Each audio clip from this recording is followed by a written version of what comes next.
嗨，大家好，我阿培。今日阿培咧嚟到中山嘅遠容繁花里。咁喺2025年呢個時刻咧，繁花里嘅單位60零萬，你就可以買到一套2房大裝修嘅現樓單位啦。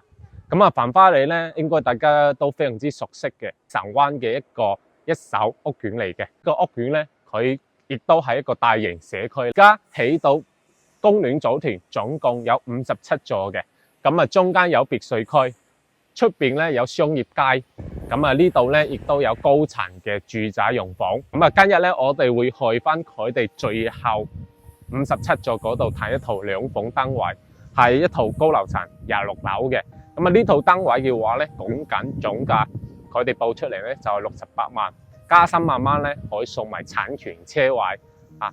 但係呢個價錢咧只不過係面價嚟嘅，我哋可以去傾折扣，可能會做到60萬出頭，咁啊就可以成交到。唔知大家對呢個屋苑有冇興趣呢？我哋陣間咧會去翻26樓呢套76平方嘅實體單位，影俾大家去睇一睇，入邊嘅景觀如何啦，間隔又如何啦，咁啊裝修質素又如何，咁睇一睇大家啱唔啱？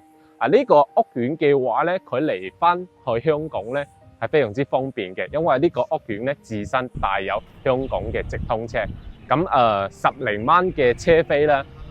半個鐘頭就可以去到港珠澳大橋嘅珠海口岸，咁啊亦都有班車去到香港嘅太子、荃灣嗰啲地方嘅，咁啊車飛咧就係5蚊，交通非常之方便嘅一個屋苑。呢度遠容繁花里咧，成個環境咧，你入到嚟咧會覺得非常之舒服，因為係一個低密度嘅屋苑嚟嘅。呢個盤咧係適合度假養老嘅，同埋退休嘅。咁啊，你攞住60零萬嚟到呢個屋苑。咁啊，呢啲設施咧都係業主可以享受到嘅。咁啊，呢度咧係屬於佢哋公園組團嘅一個泳池位置。咁啊，啲花花草草嘅佈置咧，亦都係比較有層面嘅。OK， 咁啊，展示啲空鏡頭。而家咧就帶住大家去單位去睇一睇。而家我哋嚟到繁花里公園嘅57座，現時繁花里咧就賣緊57、56同埋54嘅。咁57咧係呢3棟樓入邊唯一嘅一個現樓。今日咧我哋嚟到26樓嘅位置，介紹一套細則單位76平方嘅2房住宅。咁呢度因為係現樓咧，大家可以見到全部起好晒嘅，兩部啲配置有5套單位。咁啊嗰邊咧係大則單位啦，咁我哋嘅細則單位咧就排布喺呢一邊嘅。咁啊佢公區位置咧亦都開咗窗嘅，所以冇暗角位。2603就係阿培今日介紹嘅一套2房嘅現樓單位啦，大裝修嘅，大家見到乜嘢咧都係交付標準。呢套單位咧發展商報價咧就68萬左右，當然啦一定會有折扣嘅。現時嘅活動咧仲可以送產權車位。OK， 我哋入嚟睇一睇呢間屋。咁啊呢度咧係入門嘅屋位，發展商係俾業主到期時咧可以做嗰個鞋櫃嘅位置嚟嘅。跟住過到嚟咧，佢係樹廳，呢度係餐廳咧，呢度係客廳咧。現時係未開燈嘅狀態，但係咧佢採光面咧非常之光猛，景觀露台。佢前面現時係無遮無擋嘅，大家從呢個位置咧，亦都可以睇一睇繁花里成個區嘅一個規模，嗰度嘅學校啦，嗰度嘅社區配套，包括下低嘅商業街、幼稚園，嗰度嘅高層住宅，下低嘅別墅區，全部都係遠容繁花里呢個屋苑嘅規劃嚟嘅。花里現時咧就賣緊公園組團。最尾一座咧就57座啦，其實咧佢仲會繼續起樓嘅，嗰度嚟緊都會起多一期嘅高層用房，所以到期時嘅景觀咧係會有少少嘅變化，但係咧依然做到開用嘅，因為樓近佢非常之遠。景觀露台過到嚟呢度就有廚房啦，咁啊廚房咧大家見到嘅趟門亦都係交付標準，到期時呢度咧係擺翻一個雪櫃嘅。廚房咧，佢採光面咧相對嚟講會暗啲，因為佢呢個位咧啱好係57座同埋56座嘅一個天井位，所以佢可以做到通風，但係咧採光就麻麻地。OK， 呢度咧2間房嘅設計，呢度就係主人房，咁啊，大家可以見到成個主人房嘅空間咧係做到比較市正、比較闊落嘅，係啦，窗嘅採光面咧都做得比較好。中間位置咧就係客房嘅位，係啦。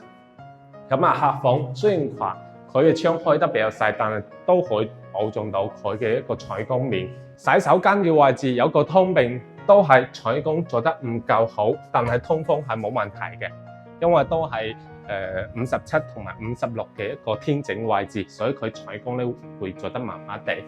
呢套單位60零萬，單價咧就7000幾。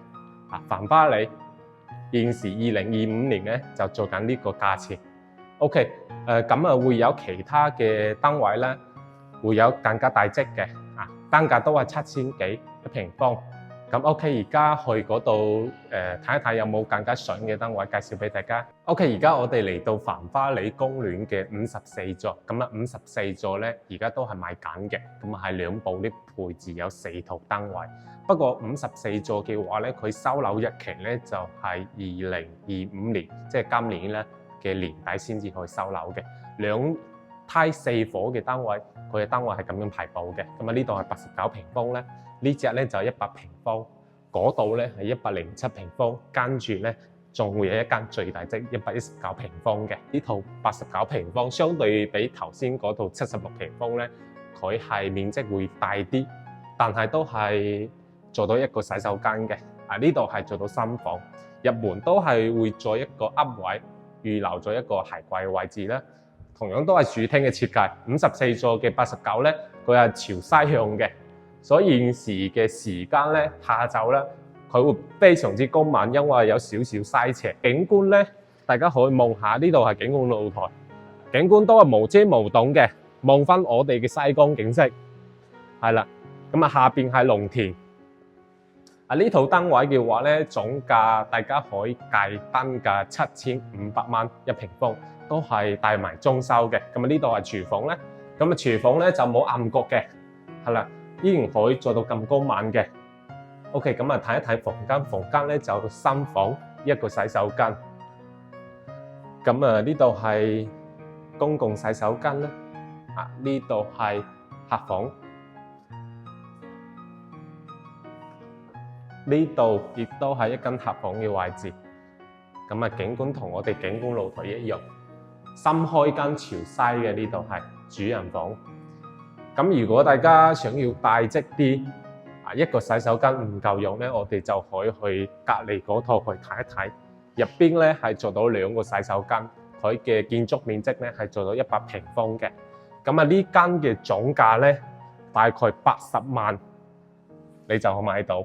100平3房2個洗手間，戶型間隔咧非常之市正，全部都係預留咗凹位嘅，可以做鞋櫃。個廳咧相對比89平方咧會做得闊啲，同樣都係豎廳設計，景觀露台都係朝西望翻我哋嘅西江景色，咁啊視野係無遮無擋。呢度係廚房咧，廚房都係U 型嘅灶台，呢度咧可以擺翻部雙門嘅冰箱，都係冇暗角嘅，非常之好。呢度100平方咧就係做到3房2個洗手間，咁啊公共洗手間已經係交付標準，就冇做公室分離嘅，係要業主自己去間。呢度係客房最細嘅嗰間房，跟住對面咧呢度都係做客臥嘅位置。景觀路個窗都係朝西嘅，望翻我哋嘅西江，都係深開間朝西。OK， 好啦，呢間咧就可以做到主人套房，佢係有洗手間嘅。所以如果你經3房唔夠用嘅話咧，3房一個洗手間唔夠用咧，就買翻呢一隻100平，總價80萬，同樣都係加3萬蚊可以送產權車位。呢個價錢咧，具體有冇再平啲咧？咁到期時，如果大家有興趣咧，可以同阿培過嚟現場去同發展商去傾。OK， 咁啊過翻嚟呢一邊咧，就係2套南北通透，擁有雙露台嘅。咁我哋先睇翻呢一套107平方嘅單邊位，呢套嘅總價咧就可以做到85萬，就可以成交85萬。佢會有一個玄關位，呢個位咧係可以俾業主自己用嘅，同埋採光都幾好咧，因為佢係開咗一扇窗咁樣。咁入到嚟，我哋睇一睇屋內嘅間隔，入到嚟都會有個玄關。咁呢度可以做翻個鞋櫃，都係交付標準嘅呢套單位。咁呢套單位107平方，區比我哋頭先睇嘅3套細則。呢度係做到南北通，擁有2個露台。呢度係餐廳嘅位置，呢度咧就係廚房，可以擺到雙門嘅雪櫃。咁大家可以睇下85萬總價。咁首期咧大概19萬。OK， 而家係計15% 嘅首期款。佢嘅一個露台，生活露台咧就係朝西，佢望西江。咁如果係朝東嘅呢個景觀露台，呢度係客廳啦。佢嘅開積咧相對比個飯廳咧會大少少。呢度係景觀露台，3套門嘅設計。咁景觀露台咧會稍微大啲。係啦，呢度咧就主要望翻我哋嘅園區，同埋咧我哋嘅山景為主嘅。下低咧就係別墅。我哋公園組團最近嘅泳池咧就係呢個泳池。佢成個小區咧係擁有2個泳池嘅，另外一個泳池咧離呢度都唔遠嘅，行過去大概8-5米度已經可以去到。都係睇一睇房間。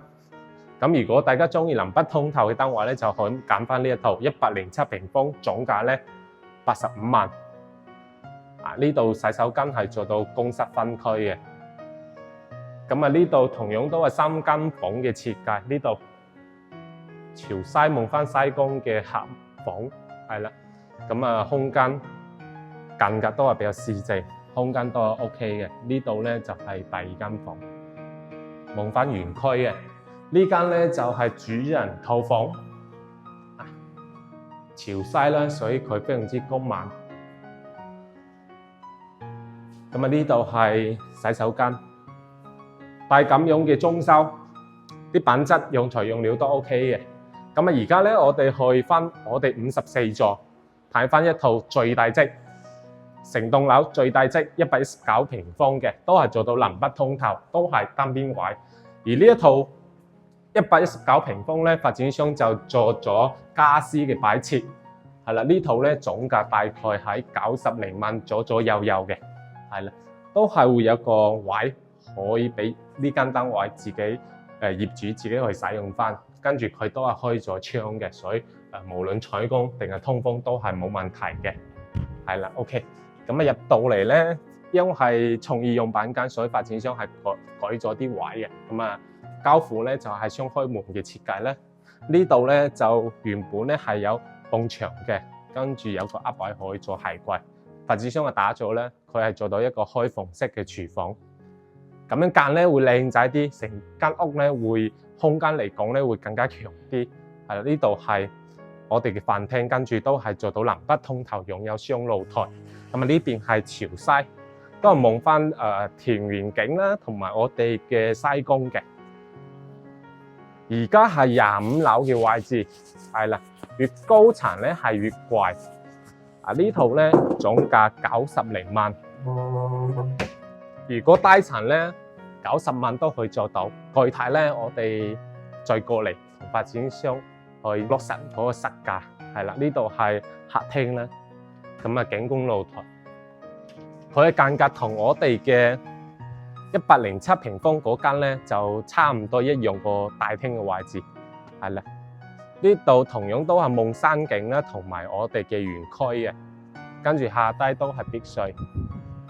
南北通透嘅大廳咧，佢有個好處就係你兩邊都開推拉門嘅話咧，佢成間屋就非常之通風，唔使開空調。